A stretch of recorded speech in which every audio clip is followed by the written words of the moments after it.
Hey everybody, how's it going? Welcome to Daily's 2A News. You know, sometimes it's mind-numbing, but I like to read articles that are written by the left so that I understand where they're coming from and what their mindset is like. And today I came across a real anti-Second Amendment gem over at thehill.com written by Katie Schofield, who is a professor at Blinn University in Texas.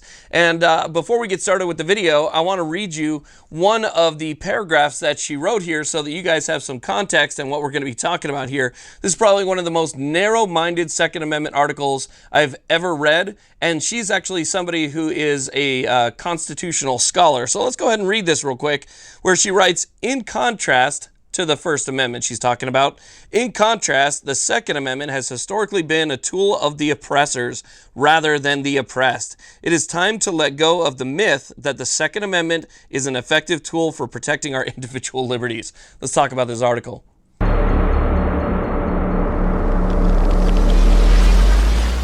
Now, before we dive into this article, let me go ahead and start off by saying that I don't care if you're a doctor, a professor, a lawyer, somebody who's highly educated. It doesn't take more than 2 brain cells to know that the Second Amendment protects the First Amendment, when she seems to think it's the other way around.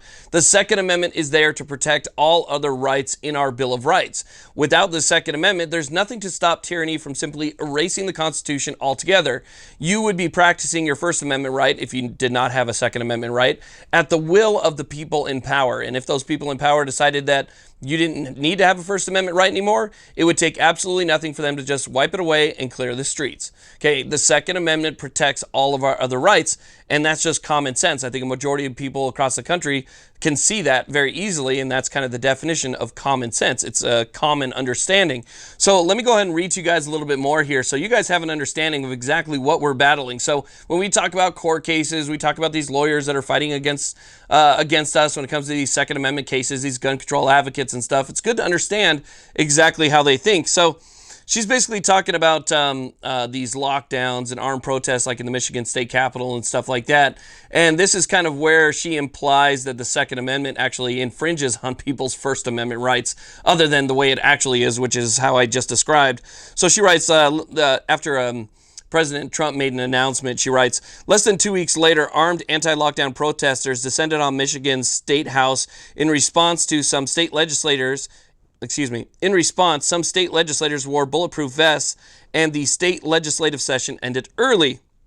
In each instance, armed protesters used the Second Amendment to undermine democracy and individual rights. So they were using the Second Amendment to undermine individual rights, when in reality, they were there to protect individual rights. Democratically elected bodies in Virginia and Michigan were effectively threatened if they chose to act on measures, gun control, and an extension of lockdown orders. Both unconstitutional. People were there protesting because people's civil liberties were being threatened, and they were using one of their civil liberties to protect the other civil liberties. She says it right. I mean, she almost makes my point in this paragraph, but she's using it in a negative manner. So if they chose to act on those manners, gun control, and an extension of lockdown orders that had wide public support, is what she says. When citizens descend on a state capitol brandishing guns, they effectively end any commitment to a democratic debate. While gun control advocates point out that 36,000 Americans are killed by guns each year, it is also essential to consider how guns threaten First Amendment rights and the will of democratic majorities. That's how they think.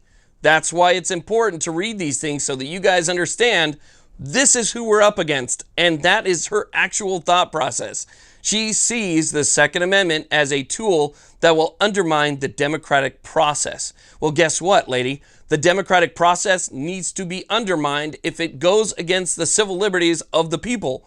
That's why the Second Amendment is there. Now, she goes on in this article to talk about the right to bear arms and violence. She says the idea that the right to bear arms is necessary to protect oneself from a tyrannical government implies that violence at some point would be justified. No kidding. No kidding. That's exactly correct. And there's no need to fight against that. There's no need to argue that point. That's exactly what that means. When you talk about fighting tyranny, there's a couple different ways to do it. If you can do it in a nonviolent manner, then that's the way that you should approach first. But if it comes down to a point where look at these other countries, example A, B, and C. If it comes down to a point where we've seen it in world history before, then it's the not just the right, but it's the duty of the people to stand up to that government in any way, shape, or form in order to get liberties reinstated. And that's not even being, some people might say that that's extreme. It's not extreme. That's why it was written into the Constitution. And she likes to bring up history, and she said that some of the people that wrote this, because they were black slave owners, they didn't like this and they didn't like that and so forth. So, she tries to spin it in a way that would fit her agenda, and she does an absolute terrible job at it. I'm going to link the article down below so you guys can read it for yourself.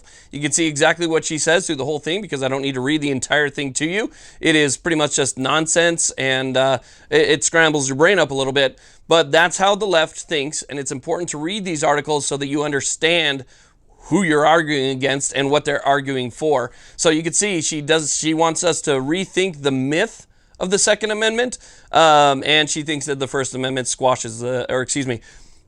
she thinks that the Second Amendment squashes people's First Amendment rights and civil liberties. So it's just absolutely incredible. And when you dive into the minds of the left, it is a rabbit hole that you might want to pull yourself out of pretty quickly, or else you'll just end up, down the rabbit hole that you just can't get back from. So it's really kind of tough. So I say limit yourself to 1 or 2 articles a day. That's about all I can handle myself. Anyway, I want to thank you guys all very much for watching. I really do appreciate it. Please like, subscribe. Have a great day.